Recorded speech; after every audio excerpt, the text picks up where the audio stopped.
Hey everybody, it is Relay, and I'm gonna come to you and give you a little tutorial. I just figured I'm gonna get some stuff out there. So anybody starting roller hockey or transitioning from the parking lot to trying to play indoor, you know, back when I started playing, we were all in the parking lot until we found some place to play inside, and it started getting bigger. And then they came out with sport court. So if you were going in and trying to do a sport court, you are going to have to clean your wheels.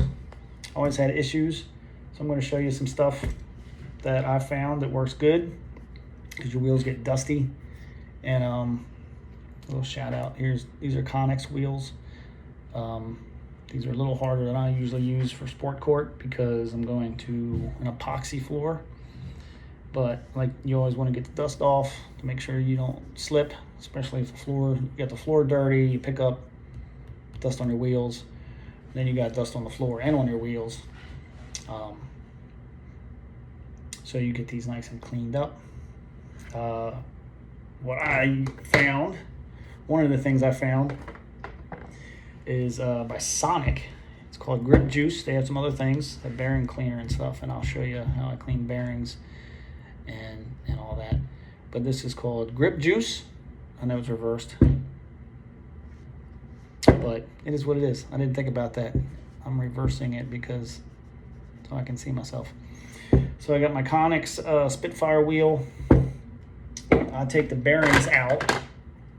Get yourself, I used to try to dig them out with an Allen wrench and put it on there and knock it out.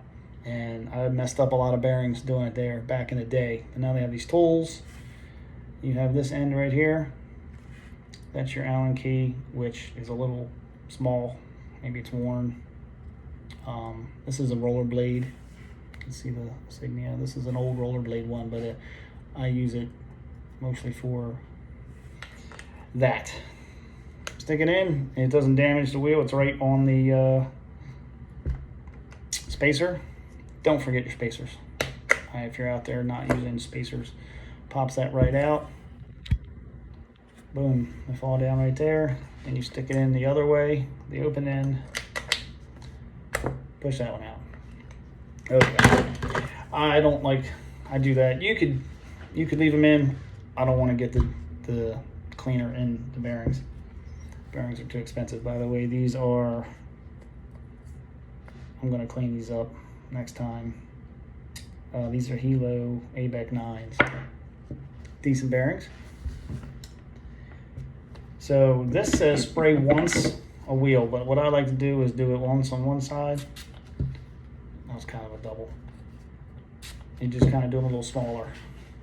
Take a rag, this is just a piece of t-shirt, and I just roll it around. This is a fresh rag, so we'll see what comes off on there. See, there's a little bit, I don't know if you can see that, it's probably dark. I got a shadow. You can see there's some, you can't. Oh well. It's all in there. It takes the dirt off. You can see it. Just make sure it gets nice and dry. You get to the top, get the sides, because obviously you're going to have contact when you're turning on the sides. So, got a nice little mat here.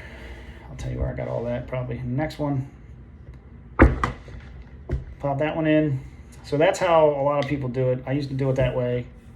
And then I would put this in, right, and the spacer, and then I try to get this one to sit just flat enough, and that one pops right in. I've had wheels where that was an issue.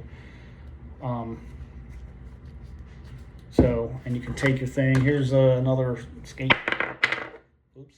tool. This one's mission. They used to give you one. I use those to make sure they're popped in all the way, make sure there's no little pop left to snap in. My knuckles popped. But that one, sometimes I have troubles. Let me do that again. Sometimes I have troubles getting them back in. So I will leave the spacer in that one. Put this one in. Sometimes make sure it's a hard surface and pop it in. I will line it up because it's hard to get the one spacer or the one bearing to get just right, to get it straight. But it's easier to go through, and you can just balance it on there and it'll go right on. This one went on easy both ways. These wheels and bearings aren't as tight as some other ones. My other ones over here, I've got some other ones that I'll show. I'm gonna make some little videos for people trying to learn, who's getting out and skating, transferring. But this stuff, get some wheel cleaner. Grip juice is good. You can see it's $5.99 for a bottle like this. This has lasted me a while. This might be my second bottle. I've been doing this for a couple years. It's good for sport court, and it will whatever, but everything's sport court now. You go outside, if you skate on an outdoor sport court, you're going to pick up definitely going to pick up dust and dirt. So before I go inside, these are the wheels I use for my league. I clean them before every game because I do play some pickup outside, get skates in, wherever. Helps a lot. So if you're thinking about it, I'd go ahead and do that. There's some other stuff. I'll clean them with the other stuff next time, and it'll be sweet. And I'll see you again. Hopefully somebody gets something out of this stuff. I had to figure a lot of this stuff out myself 30 years ago when rollerblades came out, and we were trying to figure out. And the first time I skated on a sport court, I didn't know about soft wheels, hard wheels. I couldn't even skate. Went all the way to St. Louis and couldn't even play because I was just sliding all over the place. I was used to hard, sticky surfaces like epoxy and concrete. But all right, man. Have a good day, everybody.